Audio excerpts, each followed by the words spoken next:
Hello, I'm Oliver Wakeman, and I'm doing an interview and a fan Q&A session for the Drum Talk TVBrilliance.com membership site. This is a site which, although it has the word drummer in the title, is not just for drummers, but it's for all music fans. This will be broadcast live Wednesday, January 21st, 11 a.m. Pacific US time, 2 p.m. Eastern US time, and 7 p.m. UK time. I'll be talking about projects and upcoming tours that are going on, as well as the recent news about the 20th anniversary reissue of my album Mother's Ruin. And then it's over to you. You'll be able to hop online, on camera, and ask me your own questions. Just read the details in the post about how you can do all that. All the information's down there. I'm looking forward to seeing you all on Wednesday. Bye-bye.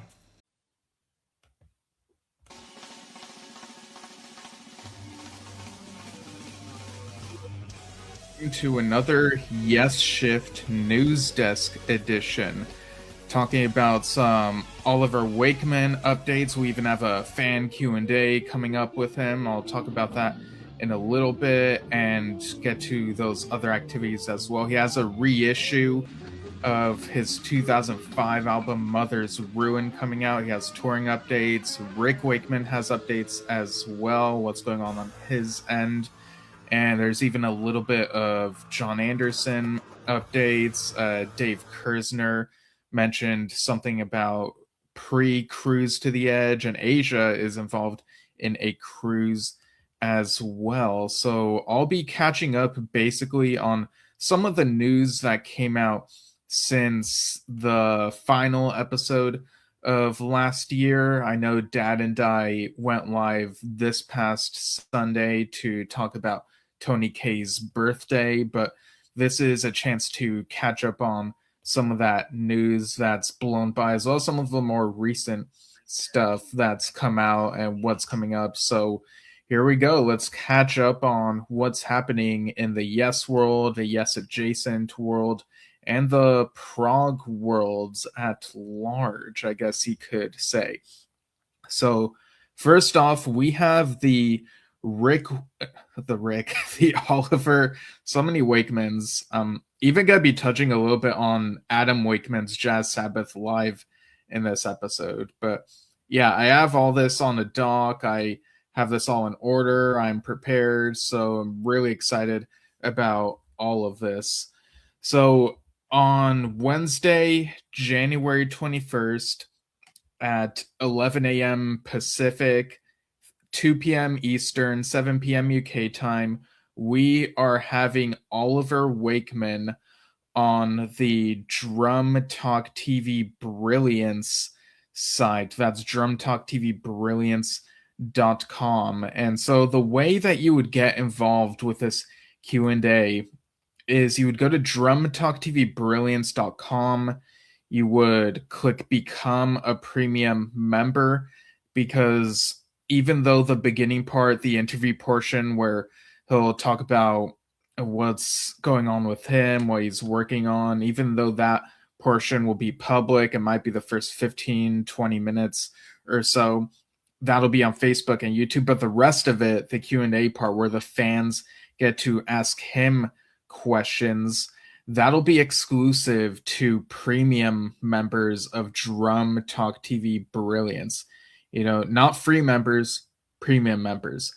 And premium members also get other perks like watching past Q&As. There's another Q&A we did with him a couple years ago, and he even did a performances in between stuff on that. And we have Q&As with other past guests. Les Warner is a recent one, and you'll get access to future ones if you keep being subscribed to premium.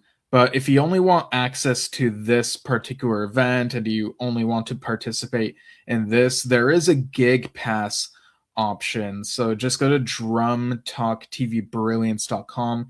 You'll find the appropriate buttons for those. All right, we have quite a lot of Oliver Wakeman stuff to get through. But first, I want to catch up on some of the stuff that happened late last year. Over on the Flash Classic Lineup Facebook page, there were a couple Peter Banks related posts. There's this one posted just before Festivus from the looks of it, where it said, while listening to Peter and my friend Robert Hakowski's CD A Meat Frostwine, I began thinking back at when I used to do Christmas CD for friends and how and when Peter Banks asked me sent out a holiday card to a few of his friends. This request came on December 22nd or 23rd, 2008. I spent much of the weekend looking for that file, looking on old hard drives, then finally found out my old PC, HP PC. Thought I would share it, being the eve of Festivus, for those who might not have seen it. So go to the Flash Classic Lineup Facebook page and you'll see that image as well as some other neat stuff. Great to honor and think about Peter Banks, even long after he's been gone, passed away in 2013. And I still really want to see that documentary that got made about him. So hopefully that can see the light of day at some point. And Oliver Wakeman even shared a photo recently related to Peter Banks. It was at the Classic Rock Society, and I believe Peter Banks gave out an award. Steve Hackett's also in the photo. I actually have it here, so you'll be able to see it. So there we go. And there's also one of just Peter. So I'll go ahead and look for that one as well. Okay, yeah, it's this one with Peter on guitar. And again, this is 1999.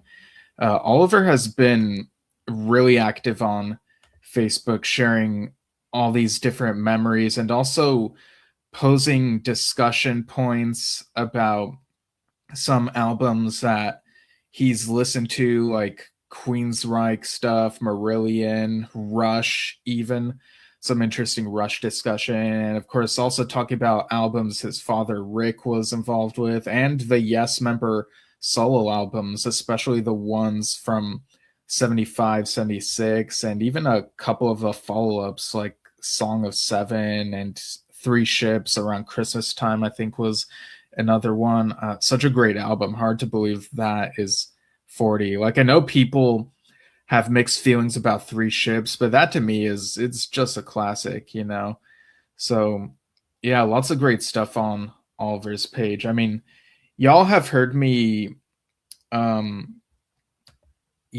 try to recap all the different posts, like, oh, what's Oliver posted about since the last news desk, and it's gotten so numerous that I think I'm gonna dial back on that so that it doesn't feel too listy, but we'll mention highlights now and then whenever it feels pertinent to the conversation. But yeah, there's a lot of great stuff that he posts about and some interesting points and whatnot. So another thing that happened around the holidays is Roger Dean and his daughter Freya did a couple Christmas wrap-up videos. They're each 20 minutes long, I believe, from the same sitting, and they just sliced it in two parts. It's on the Roger Dean Facebook page. They did a recap of the year 2025. Roger did mention wanting to put out the Secret Path book, which from the sounds of it might be, the way he was talking about it might be a heavily edited version of the Secret Path book that came out a couple years ago around the time of the exhibit, when me and Dad went to see that, or it might be a bigger size this time. So I guess we'll have to see how that comes out. I wonder how different it may be from the one I already have. And of course, Roger Dean's Facebook page continues to be full of his various works of art and really great stuff. Really cool to go down memory lane and see all that stuff. He does like a bit of context of, oh, this is from that period and this is what I was going for, that type of thing. I just love that stuff and having all of that context. Next up, Fragile, the the Yes tribute band, their page said, "Happy New Year to y'all. We are happy to reveal the artwork for our forthcoming album, The Last Haven, Emily's Castle, painted by the amazing Steve Mayerson." And this is definitely Roger Dean inspired, the artwork that's on that page. So go to the Fragile Facebook page and give that a follow, and you'll get updates for whenever that album comes out. Really want to hear that when it does. Another Yes tribute band, Shine Delirious, has a show tonight, January 17th, at Empress Theater. And this is here in California, though I think it's further north of me. Let me just double check that. If they were closer to me, I would definitely want to try checking it out. But yeah, this is at the Empress Theater in Vallejo, California. Okay, so that is definitely a bit of ways from me, and I also have a busy day today, so I wouldn't be able to set aside time to get there if but maybe someday. But yeah, go see the show. It's at 8 p.m. Pacific if you're in the area, and I'm sure it'll be a really fun time. Great to see people playing Yes music. And of course, that other Yes tribute band, Total Mass Retain, have their next show on February 28th in Long Island, New York. And they'll be performing 2 albums, the Yes album and Close to the Edge. So that'll be a really fun show, I'm sure. The Yes album's turning 55 next month. So Dad and I really got to get on that. We haven't done a full episode dedicated to that one. And Close to the Edge is always the favorite. And Total Mass Retain, their set list, they always make sure that it doesn't overlap too much with what Yes are currently doing. So that's really going to be a fun time. Check out Total Mass Retain, follow their page, and see when their next shows are, and if you're able to make them. Typically East Coast shows. It would be cool if they ever came to the West Coast. I would definitely be there if they were near me. But yeah, go and see them. Now, the Gottlieb brothers, here's a reminder that the deadline is January 31st to submit your own Yes fan content for their 4th Yes Stuff book. And this will be, you would go to GottliebBrothers.com. I'll go ahead and show you the website for that. And yeah, you get the instructions here. And yeah, if you go to GottliebBros.com and then scroll down, and you'll be able to find this section that's about the 4th book and what they're looking for. So it could be a favorite photo of you with the members of Yes. It could be original artwork inspired by Roger Dean imagery, a treasured keepsake like an old high school notebook with hand-drawn Yes logo on the cover, your Yes cave, personal writing like a short essay, memory, or poem inspired by Yes song or concert, the first Yes record you ever bought, or the ticket to your first Yes show, Yes tattoos. So there are various options for what you could do here, and definitely participate if you can, and you'll probably see your stuff in the book. I know I still need to submit something. I think Dad, I gotta let Dad know, before the end of the month, just in case there's anything that either of us really want in the book, so that's 2 weeks away, is the end of the month. You have a bit of time, but keep it in the front of your mind. Definitely keep that on the radar. Okay, next up, Trevor Horn has been posting some clips on his page. There was one where he talked about the Buggles name, basically being inspired by the Beatles name. He talked a little bit about Hans Zimmer. There's also some rehearsal and soundcheck footage from the shows he recently did. So definitely still keeping an online presence, which is good. Yesterday, January 16th, was a Yes Music podcast episode where Kevin and Mark interviewed Preston Fraser, author of the recent book Yes Indeed, Tales from Yes without John Anderson. And of course, that book is about the periods of Yes when John Anderson is not in the band, so the drama period and Fly From Here onward. And I really got to check out this book. But yeah, it was an interesting conversation. They gave him some questions that really make you think. And uh, the timing of this episode's release is kind of funny because it came out on John Davison's birthday, one of the Yes vocalists post John Anderson. And this book came out the week of Drama's anniversary last year. So do we have to get Preston on around Benoit David's birthday? I don't know, but we'll see what we're able to do. But yeah, definitely want to read that book. And yeah, this past week, Tony Kaye's birthday, Trevor Rabin's birthday, and John Davison's birthday. There are some great birthday wishes towards the bunch.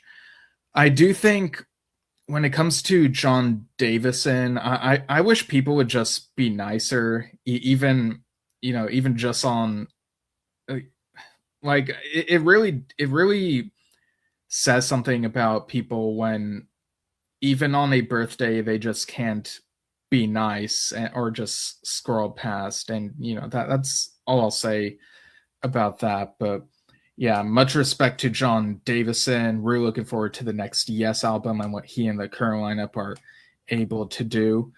And yeah, and there are definitely lots of comments showing support for him, which is great and always great to see.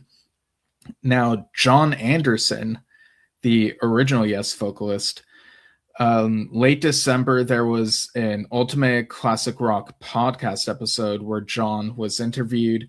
He kind of talked about True and the next album with the Band Geeks. And it sounds like the next tour, there might be stuff from Yes, stuff from True, and stuff from the new album. Now, I don't know if they'll stick with that, if things will change before as they prepare the set list for the tour, how much of the next album will be on the upcoming touring. But for me, it's always super exciting whenever newer music is put in the set list. So here's hoping there's a lot of new.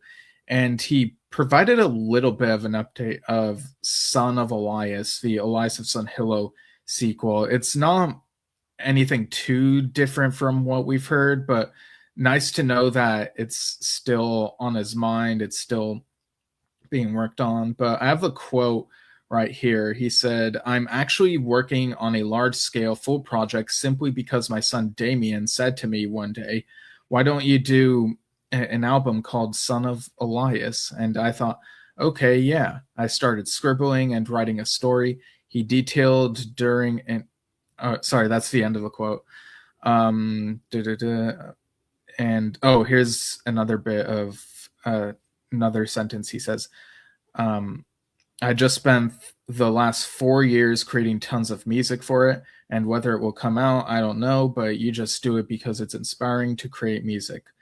So this album, Son of Elias, the thing that we keep hearing is that there's 4 hours worth of music, and that I remember at one point there was, John was talking about different pathways. That was years and years and years ago. Like, this is something he's been working on and off for about a quarter of a century, I think, maybe even as far back as 1999.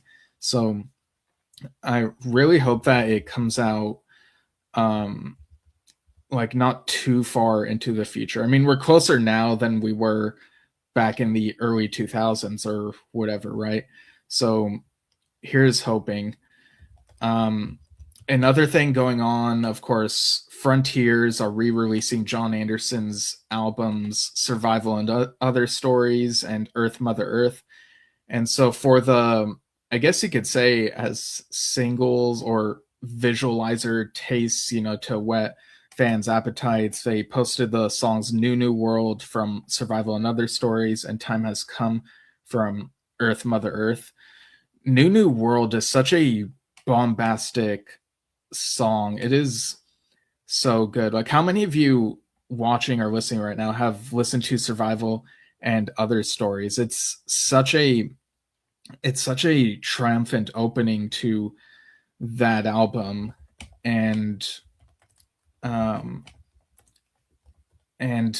Earth Mother Earth, Time Has Come is a bit more of a quiet one, a more tranquil one, but I guess it gives you a feel of what the album is like. These are both pretty good albums. I think I do have a preference towards Survival and Other Stories, but yeah, I really enjoy both of these. I'm such a huge fan of John Anderson's discography, and sorry, I'm just making sure that I share all this. Okay. And yeah, just really looking forward to whatever else. Maybe all this can be set, maybe if the sales do well, there will be more archival John Anderson solo releases, whether they be reissues or stuff he's had in his archives that have never been officially released. So, the more John Anderson content, the more happy people will be to like add more stuff to their collections and whatnot. All right, next up, what do we have here?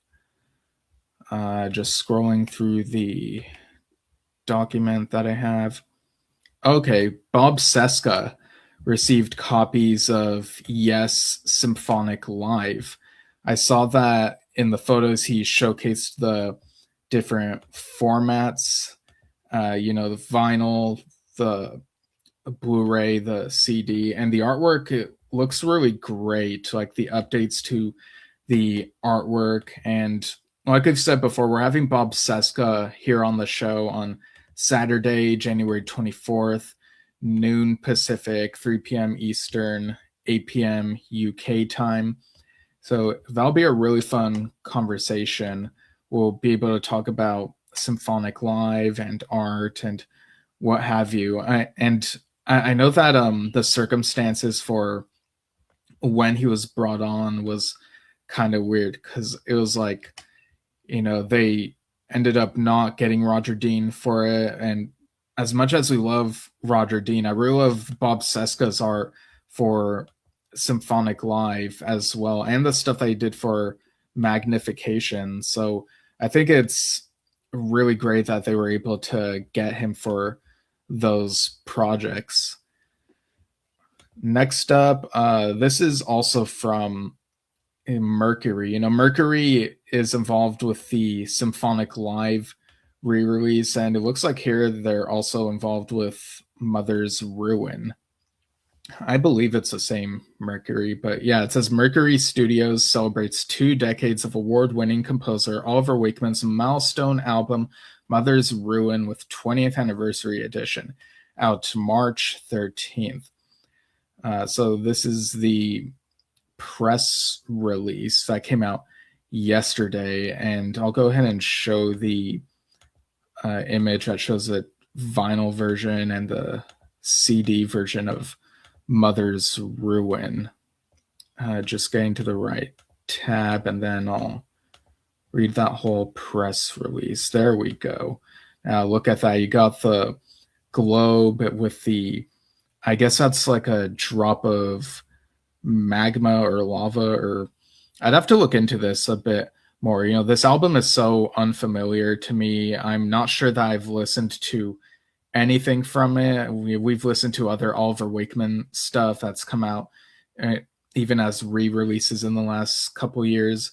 So this will be an interesting one to visit. But the press release said, Mercury Studios commemorates 2 decades of award-winning composer, keyboardist, and pianist Oliver Wakeman's critically acclaimed album Mother's Ruin, with Mother's Ruin 20th Anniversary Edition.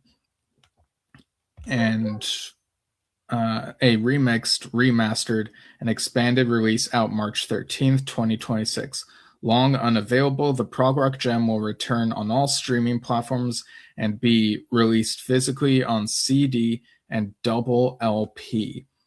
And here's a quote from Oliver Wakeman right here. So he says, I was always waiting for the right moment to revisit Mother's Ruin. Now, 20 years on, the opportunity finally came. It was carefully remixed and updated with today's tools, presenting the album as I'd always envisioned it. Unquote. Mother's Ruin 20th Anniversary Edition reveals new dimensions through a nuanced modern mix that uncovers lost instrumentation and includes additional tracks featuring alternate versions. The 14-track collection also serves as a time capsule from a creatively fertile period when Wakeman was developing Mother's Ruin as a standalone band while simultaneously following in his father's footsteps as the eldest son of Rock and Roll Hall of Famer Rick Wakeman, performing with both Yes and Straubs. This March, Oliver will perform alongside his father as Wakeman and Son for 13 US dates, followed by 4 April UK dates of his own, performing the From a Page tour, an evening of Yes and original works.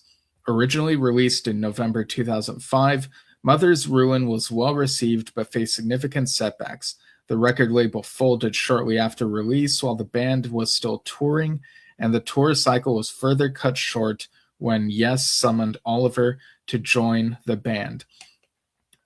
So taking a break from this, I kind of wonder about the timeline of this because I know that the Yes touring happened in 2008, was scheduled in 2008. So I do wonder if it took a while to schedule some of these shows, but anyway, continuing the press release.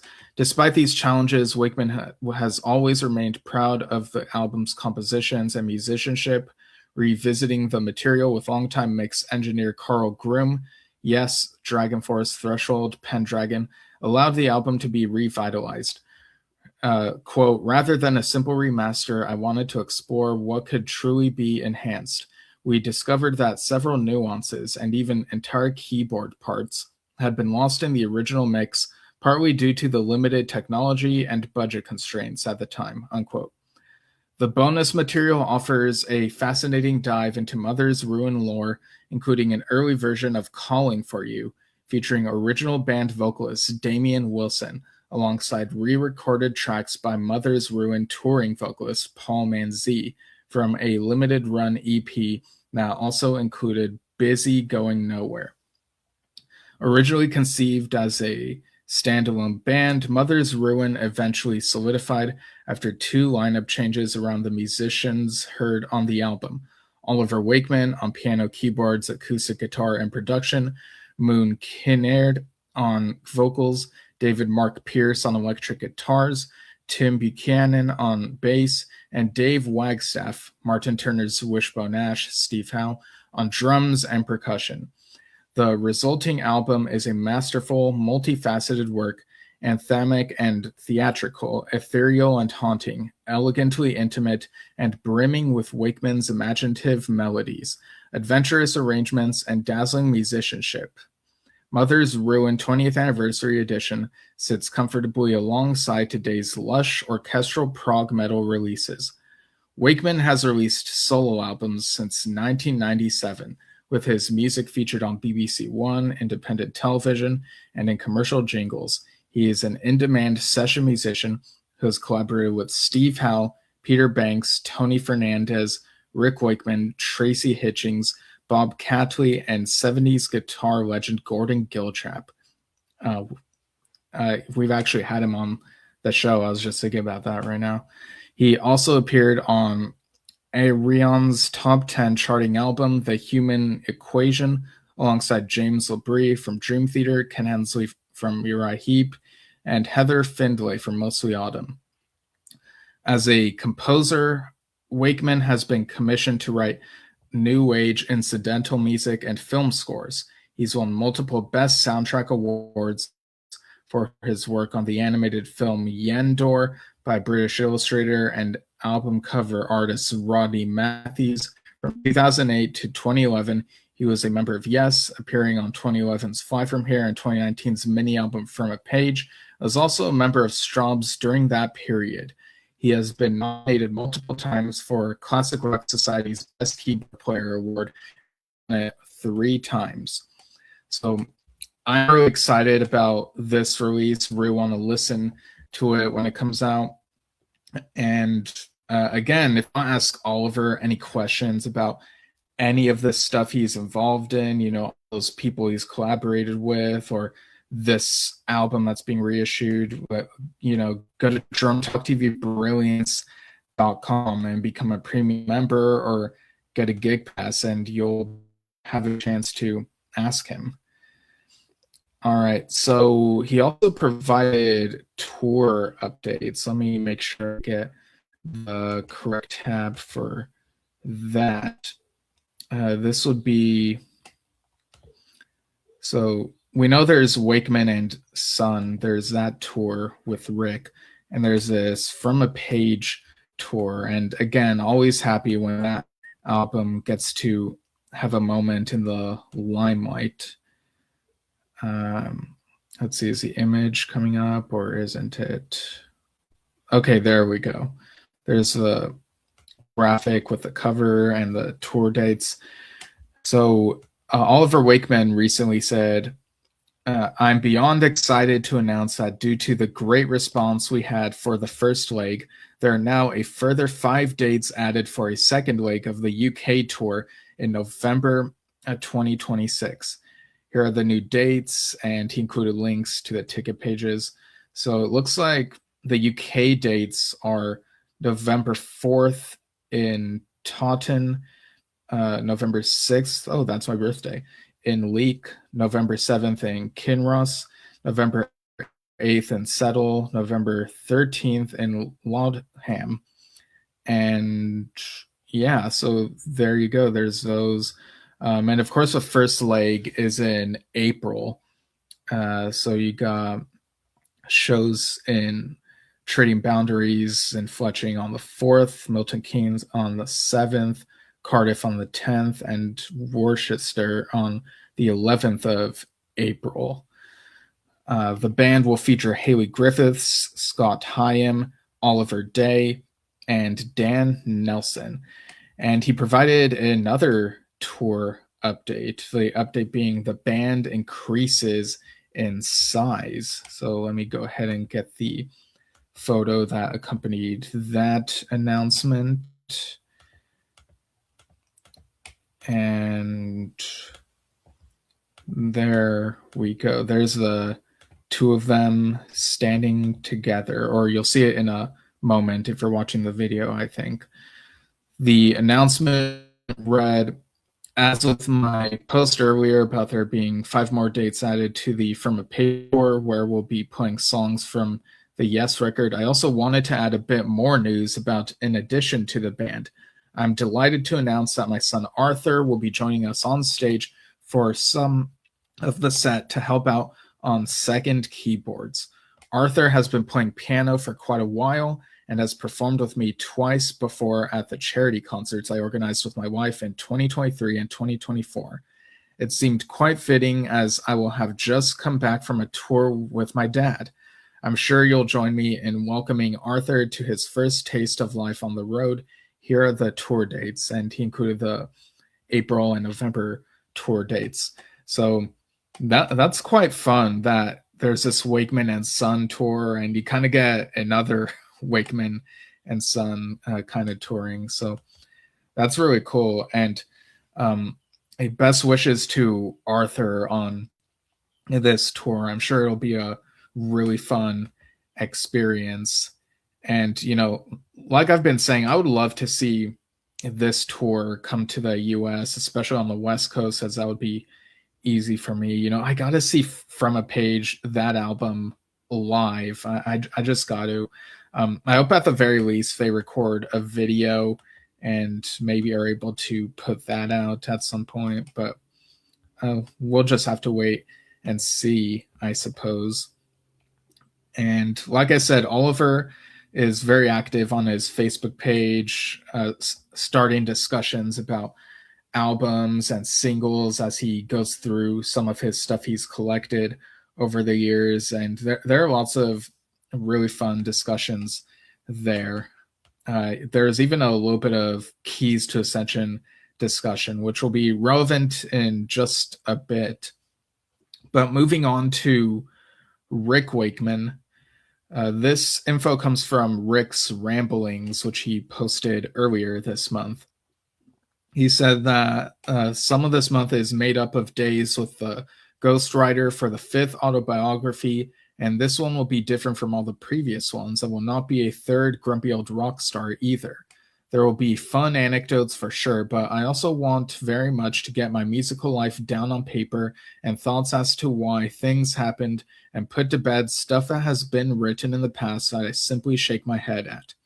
This worked really well with the website, where everything on the RWCC site we know is accurate for people to read. I'm hoping the new book will have the same effect on putting to bed various incorrect myths and legends. I see what he did there.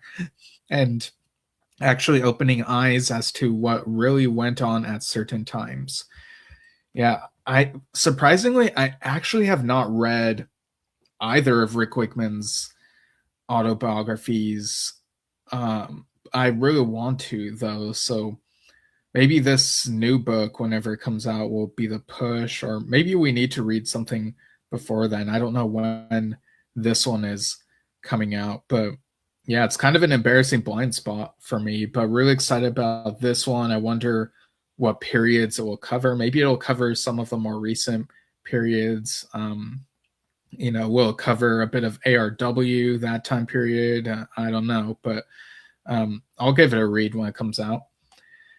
And in his ramblings, he also said that this past weekend actually is when he said it would happen. He discussed the finalities of the Wakeman and Son tour with Oliver. And he said there are 14 concerts booked. Sadly, once again, all or mostly are East Coast based. I'm told that agents and promoters on the West Coast are not interested in anything I do, which I have to admit does disappoint me. And also, to be honest, I don't actually believe them. Yeah, I kind of find that hard to believe. There are definitely fans of Rick Wakeman here on the West Coast. Like, I know, there are popular artists, and Rick Wakeman is popular among prog rock, but I don't know. I just find it difficult to fathom that there wouldn't be enough Rick Wakeman fans on the West Coast. I mean, there have been Yes concerts here on the West Coast without Rick Wakeman, but I'm sure that there's a lot of overlap there. People love those songs that Wakeman was originally on, so how could there not be enough places that could promote a Rick Wakeman shows here on the West Coast? I don't know, there's something funny going on there. I don't know why this is, I don't know what's going on there. But he also said that Tuesday the 13th, he went to the BBC again to record the BBC4 radio program Add to Playlist. On the 15th, he had a meeting with two very eminent and successful ballet choreographers who he's worked with in the past to discuss the music for a new production, which will come to fruition late this year or sometime in 2027. And he also mentioned that the album Return to the Red Planet had a listening session that took place on the 5th of this month, and that it'll release around the time of his birthday, May 18th. So we'll keep an eye out for that for sure.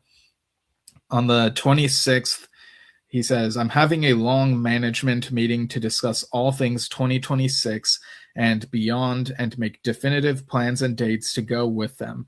I have so much I want to do over the next 3 years, and it's important that as much as is possible is done to help me achieve everything, or as much as everything as possible.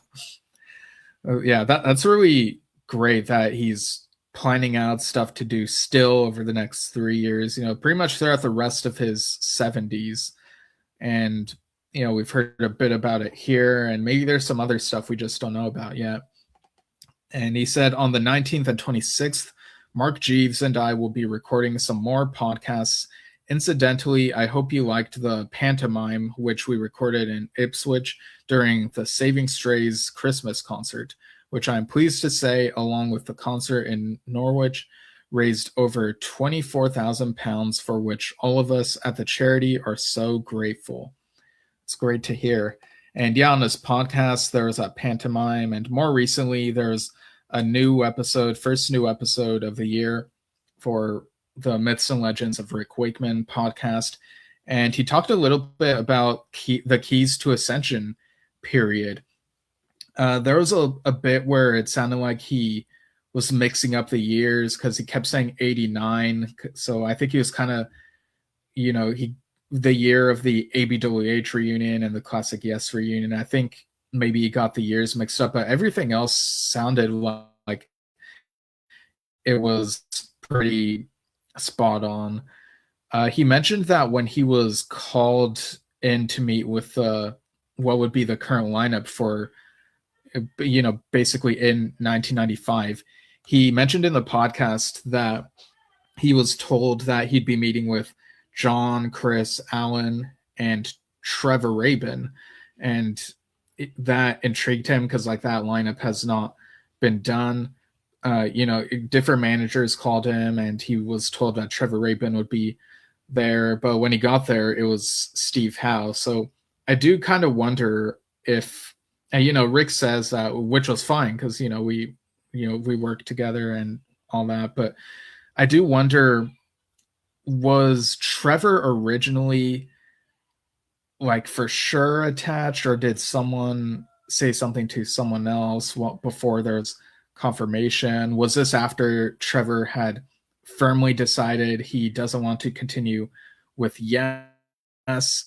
Or could someone have said, Rick will be more likely to come if he thinks Trevor is coming? I do kind of wonder if there's maybe a little bit of trickery that went on there, or if someone just mixed up the names. Maybe there's someone in management and communications who doesn't know Trevor from Steve. And, I do kind of wonder what happened there. But in either case, he talked about Keys to Ascension and praised Chris's bass stuff on Mind Drive.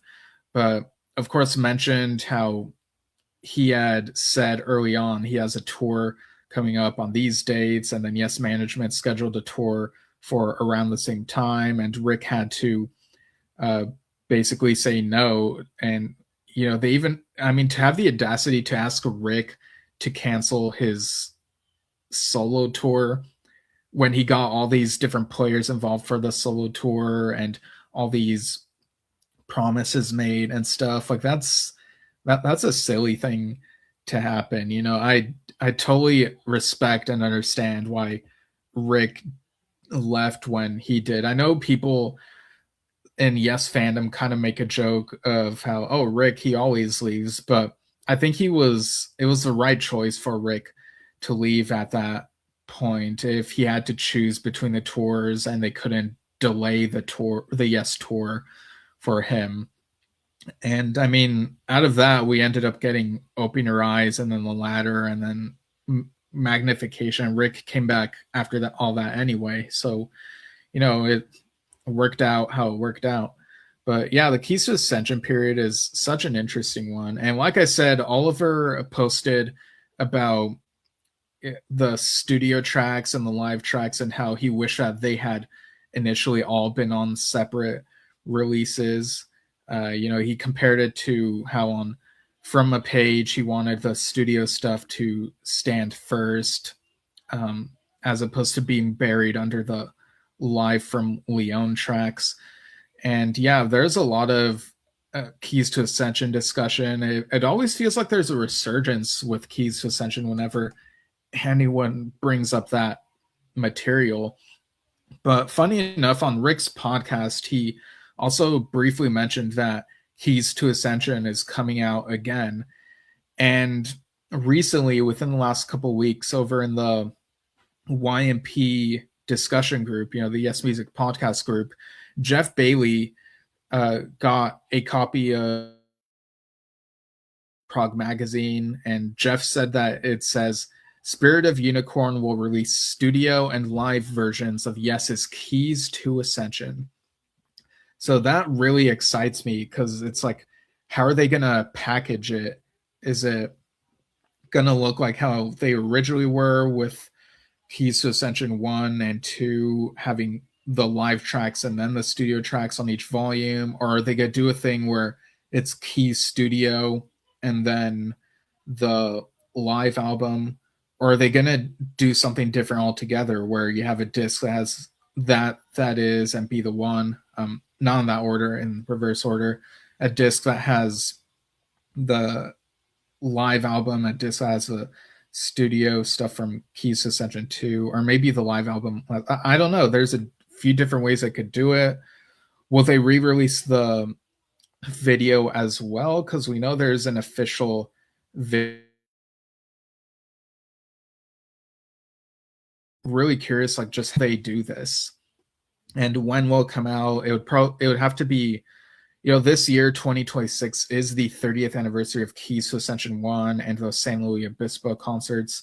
So are 1 and 2 coming out together, or will 2 come out next year for that 30th anniversary? I don't know, but it's interesting that we've been getting sort of a resurgence of latter period. Yes, a couple years ago, Spirit of Unicorn were the ones who put out that 30th anniversary issue of Talk. And of course, we have Mercury with Symphonic Live. So I do like to see this, that the later Yes stuff is coming back in some form and fashion. So keep an eye out for that. We'll definitely see what form that takes. But moving on to Adam Wakeman, there's a Jazz Sabbath live album coming out soon. I'll show you how the cover of that looks. Get to the... Okay, here's the vinyl sleeve and the vinyl records. Yeah, it shows the outside of a venue on the cover. The color palette reminds me of Rush, now that I think about it. Like, I could imagine this being a Rush album if it had different wording.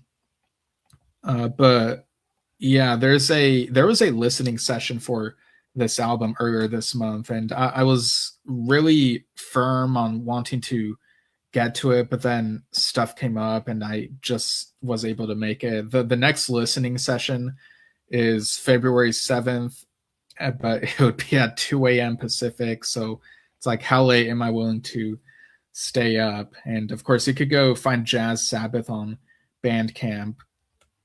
But this comes out on February 20th. I definitely want to get this added to my Jazz Sabbath collection.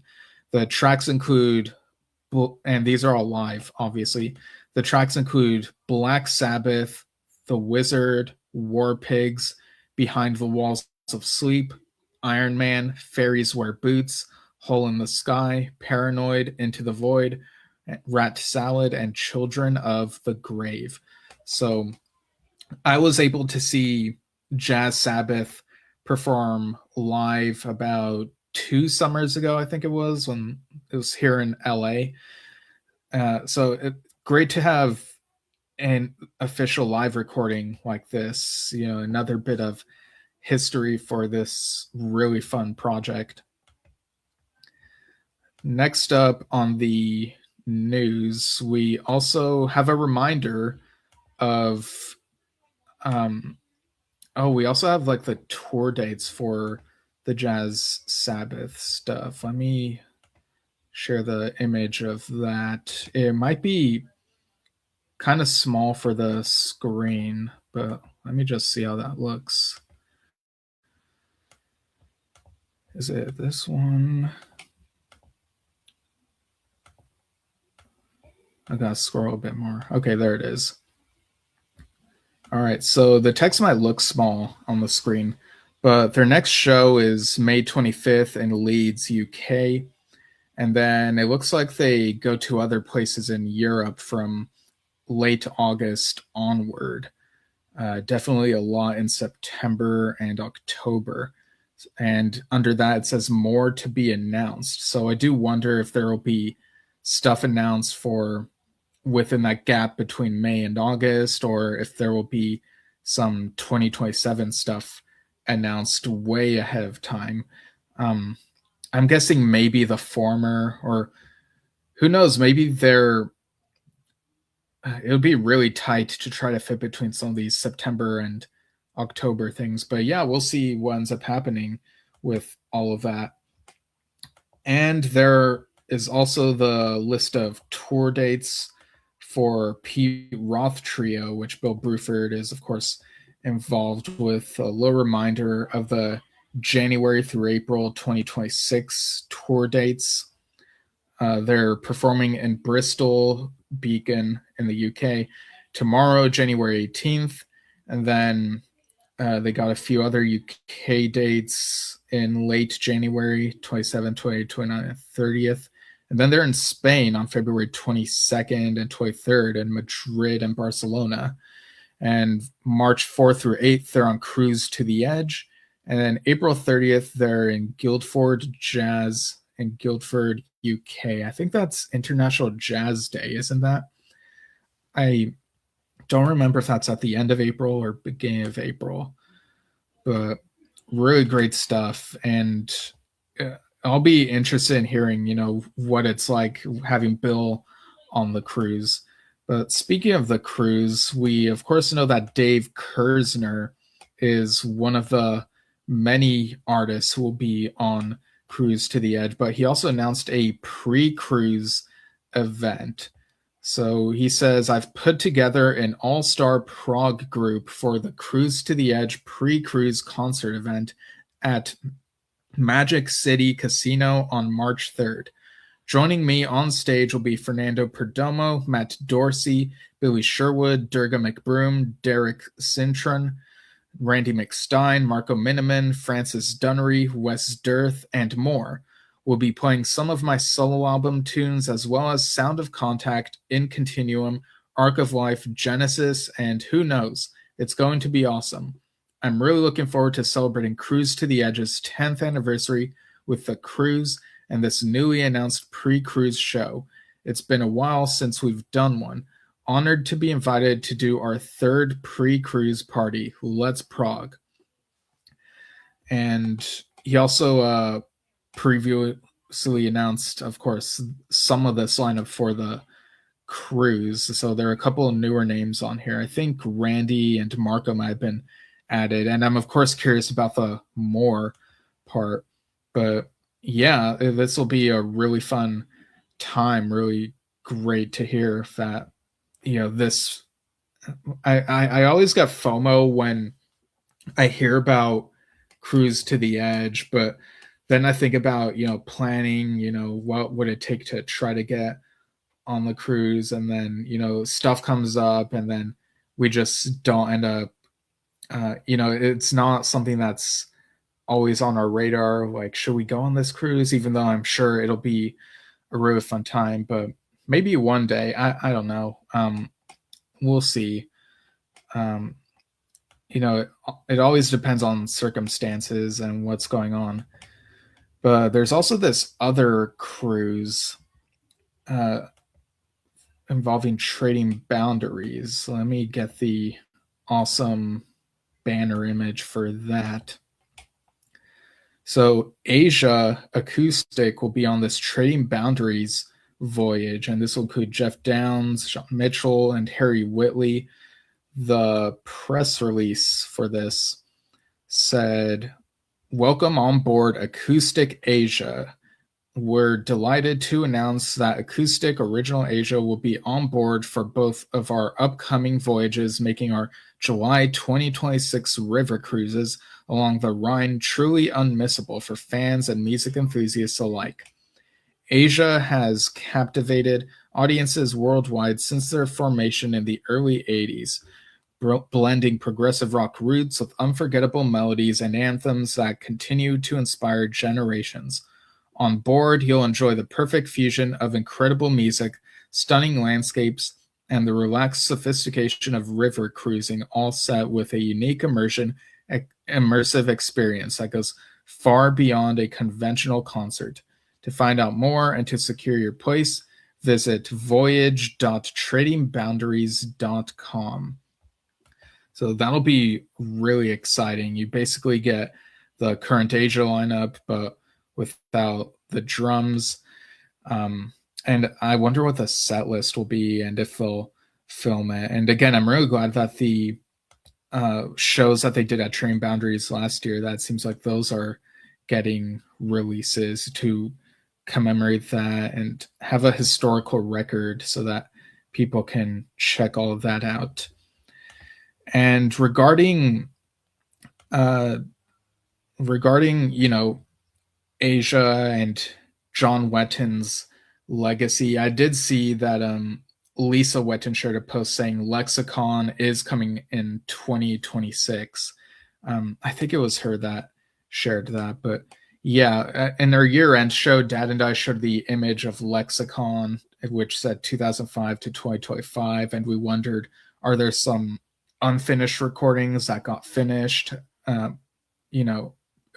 so that Downs and Wetton's stuff would still come out, because we know they were still working on some stuff with, I think, for Asia, but maybe some of it for Icon as well. So definitely keeping an eye out for that whenever there's further info.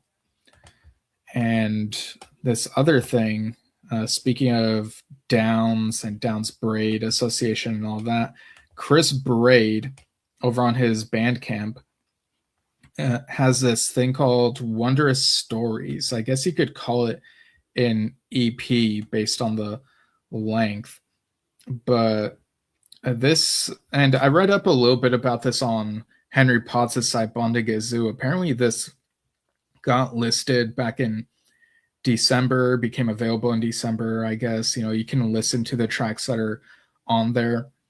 And at some point, the release date said March 1st, but it now says April 1st. So I don't know what's going on there. I don't know if that refers to physical copies, maybe, because you can, from looks of it looks like you can buy the digital tracks. But this includes Chris Braid singing Wondrous Stories and The Smile Has Left Your Eyes. And then the third track is listed as Wondrous Stories piano version. But when I gave this a listen, it was the same as the version, track one. So I don't know if it's supposed to be an instrumental version that's supposed to be there instead, and it's just not. I don't know what happened there. And I read on Bondagazoo that there was a version of Owner of a Lonely Heart that he might have done with the producers. I was on there initially, but is no longer listed there. So I kind of wonder what happened there, if there's maybe a rights thing or what. But the description for this on his page says, as a lifelong fan of Yes, these recordings are a small love letter to the music and voices that shaped my imagination from childhood onward. John Anderson has been my favorite singer for as long as I can remember. A beacon of wonder, melody, and spiritual joy, and revisiting Wondrous Stories felt like returning to the place where my musical heart first opened. My own connection to the Yes world has threaded through my career in unexpected ways, from my years in the producers with Stephen Lipson to creating albums as one half of the Downs Braid Association with Jeff Downs. Those collaborations only deepened my admiration for the artistry, adventure, and emotional generosity that John, Chris, Steve, Alan, Rick, Jeff, and the entire family of Yes have given the world. This release presents my version of Wondrous Stories alongside a solo piano/vocal performance of The Smile Has Left Your Eyes from Asia's second album, Alpha. These tracks are shared with the same spirit that inspired me as a boy: gratitude, wonder, and the joy of singing music that still feels like home. And he sounds great singing these songs. He doesn't sound exactly like either John, but he really does justice to the material. So go give this a listen if you haven't already. And lastly, as far as cover versions go, I did see an update, recent post from Leon Alvarado, where he shared some album art for the upcoming album, The Wicked Forest, which features Johnny Bruns, Billy Sherwood, and Jay Shellen. Comes out February 27th. So there's how the art looks. And you could see the track list here. I know it looks really tiny on here, but one of the tracks is Man in a White Car. So I guess this will be some sort of cover of the drama track. I'm not sure if maybe it says how long it'll be. I'm not sure if it says a runtime here. It's really small, but yeah, that's a interesting little Easter egg there. Oh, did I say Jay Shellen? I meant John Davison. Yeah, sorry. I must have had there's all these bands like Arc of Life and Overlap and Yes membership. But yeah, this album, The Wicked Forest, has Leon Alvarado, Billy Sherwood, John Davison, and Johnny Bruns. So we're looking forward to hearing how this sounds and what our friend, the late Johnny Bruns, was able to contribute to this.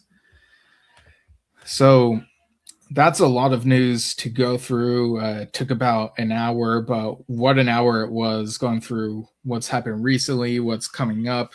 And again, take part in the Oliver Wakeman fan Q&A. Go to drumtalktvbrilliance.com, become a premium member, or get a gig pass. And if there's any confusion, you can reach out to us either through that site or through this podcast email, yesshiftpodcast@gmail.com. You can also send us a message on Facebook, and we are at Yesshift on Facebook and Instagram. You can also follow the audio version on anchor.fm/Yesshift. But yeah, stay tuned for the Oliver Wakeman interview/fan Q&A Wednesday, January 21st at 11 a.m. Pacific, 2 p.m. Eastern, 7 p.m. UK time. So thanks very much, everyone, and I'll see you all soon. Bye.